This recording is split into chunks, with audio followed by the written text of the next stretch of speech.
హైడ్రా పేరుతో కాంగ్రెస్ సర్కార్ బిల్డర్లను బెదిరిస్తుందని ఆరోపించారు బీఆర్ఎస్ నేతలు. ఇక రాష్ట్ర ప్రభుత్వ నిర్లక్ష్యం వల్లే రైతాంగానికి యూరియా సంక్షోభం ఏర్పడిందని ఆరోపించిన బీఆర్ఎస్ నాయకులు వెంటనే సమస్య పరిష్కరించాలని డిమాండ్ చేశారు. ఇక టీజీపీఎస్సీ సెక్రటరీని కలిసి గ్రూప్ 1 పరీక్షలు రద్దు చేయాలని కోరారు బీఆర్ఎస్ నేతలు.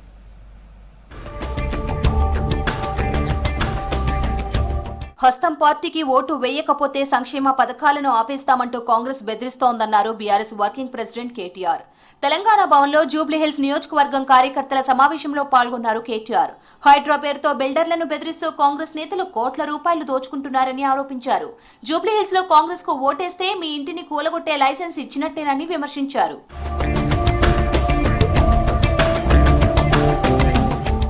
రాష్ట్ర ప్రభుత్వ నిర్లక్ష్యం వల్లే రైతాంగానికి యూరియా సంక్షోభం ఏర్పడిందని ఆరోపించారు మాజీ మంత్రి హరీష్ రావు. రైతు సమస్యలు పక్కన పెట్టి అసెంబ్లీలో బురద రాజకీయాలకు ప్రాధాన్యం ఇచ్చారన్నారు. ఈ ప్రభుత్వానికి రైతుల కష్టాలపై చర్చించే సమయం, సామర్థ్యం లేదని విమర్శించారు. ఆధార్ కార్డ్, పాస్ బుక్లు చేత పట్టుకొని రైతులు యూరియా బస్తా కోసం పడిగాపులు కాస్తున్నారని చెప్పారు హరీష్ రావు. యూరియా సమస్యకు వెంటనే పరిష్కారం చూపాలని డిమాండ్ చేశారు.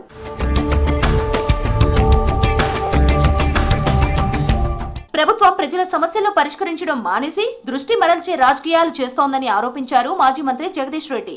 Current, Kaleshwaram project, phone tapping ఆరోపణలన్నీ అబద్దాలని ఇప్పటికే తేలిపోయాయన్నారు. ఇప్పుడు పనికిరాని ఈ ఫార్ములా కేసు తెరపైకి తెచ్చారని విమర్శించారు. ఇచ్చిన హామీ ఒక్కటి మొదలు పెట్టకపోగా రకరకాల సమస్యలు సృష్టించి ప్రజలను ఇబ్బందుల పాలు చేస్తూ డైవర్షన్ పాలిటిక్స్ చేస్తూ ప్రభుత్వం పబ్బం గడుపుకుంటుంది. కరెంటు మీద కమిషన్ అయిపోయింది, కాలుష్యం మీద కమిషన్ ఓడిచిపోయింది, అదేంది ట్యాపింగ్ కేసు కథం అయిపోయింది, చెప్పింది ప్రతిదీ అబద్ధం అని చెప్పి తేలిపోయింది. ఇక ఈ ఫార్ములా, ఆ formula, B formula, C formula అని ఒకటి పనికి మాలిన ఫార్ములాని పట్టుకొని కూర్చున్నారు. దాంట్లో ఏమి అంటే ఏమీ లేదు. టీజీపీఎస్సీ సెక్రటరీని బీఆర్ఎస్ నేతలు కలిశారు. హైకోర్టు ఆదేశాల మేరకు గ్రూప్ 1 పరీక్షలను రద్దు చేసి తిరిగి నిర్వహించాలని టీజీపీఎస్సీ సెక్రటరీకి వినతి పత్రం అందజేశారు.